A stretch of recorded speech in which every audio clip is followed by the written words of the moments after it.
Ça y est, c'est parti. Alors, donc l'installation de la borne Noroto, toute nouvelle, toute belle. Je fais le topo à ma cliente qui est en train de filmer.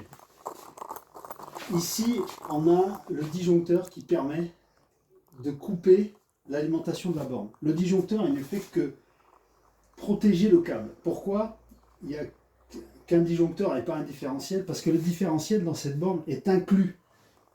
C'est-à-dire que c'est surprenant de la part d'un matériel Noroto chinois, mais c'est inclus dans la borne. Ça, c'est plutôt un bon point. Donc, on peut couper l'alimentation de la borne par ici. Maintenant, on va à l'extérieur. Tadam. On cache les plaques. Ok, ma voiture est en train de charger en ce moment. Là. Tac. Apparemment, ça ne chauffe pas. Enfin, en tout cas, sur l'enveloppe extérieure, ça ne chauffe pas. Tout va bien. Je débranche ma voiture et on refait le processus complet ensemble. D'accord? C'est bon? On met tout à zéro. Donc, Il y a des groupies derrière. Ouais. La borne avec sa canalisation et sa pénétration dans le vide sanitaire. Ça, je parle au technicien. Hein. C'est bizarre comme terme, mais je parle au technicien. Voilà la borne. Sur le côté, on a la prise T2. Très bien. Elle clignote en blanc. Ça veut dire qu'elle est prête à charger.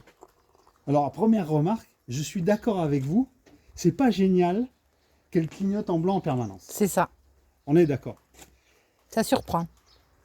Vous avez une solution pour parer à ce truc-là. Vous coupez le disjoncteur à l'intérieur. D'accord. Ça pose aucun problème à la borne. Dès que vous remettez le disjoncteur, elle est comme... Ok. Elle se réinitialise. Toute seule automatiquement. Tous ces trucs-là. Donc, c'est tout simple.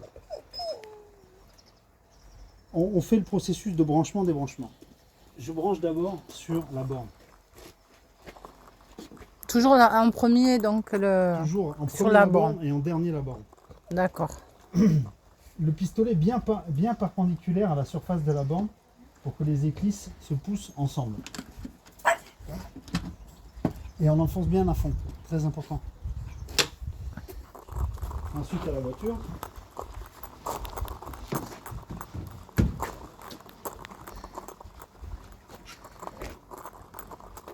Et là, ça clignote. À clignoter en vert, mais ça dépend des voitures. Hein. Et toutes les voitures ne sont pas les mêmes, mais en tout cas la borne. On voit que ça a changé de couleur. Défilement C'est bleu. Ouais. Ça veut dire qu'elle est en train de charger. D'accord. Voilà, et si on va voir au compteur,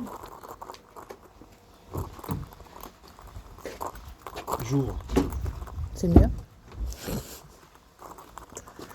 Ah mais là elle s'est arrêtée, donc on ne peut plus rien voir. Ah. Mais elle écrivait 42 km d'autonomie par heure. D'accord. C'est C'est ce qui est donné au niveau prévu. d'indicatif. Donc pour l'instant, rien de surprenant avec cette borne. C'est à voir dans le temps. À voir dans le temps évidemment comment elle vieillit. Ma cliente a été mise au courant. Ce sont deux cobayes qui ont accepté le deal. Mais moi je suis curieux de savoir comment elle va vieillir. Voilà. On peut faire quelques premières remarques. Comme par exemple les plastiques qui sont à mon avis un peu fins. Bon, mais s'il n'y a pas de choc, si les gens sont soigneux, ça peut très bien faire le job.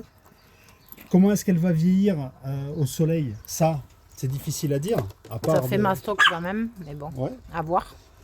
Ici, On peut être surpris. On peut être surpris agréablement, exactement. Voilà.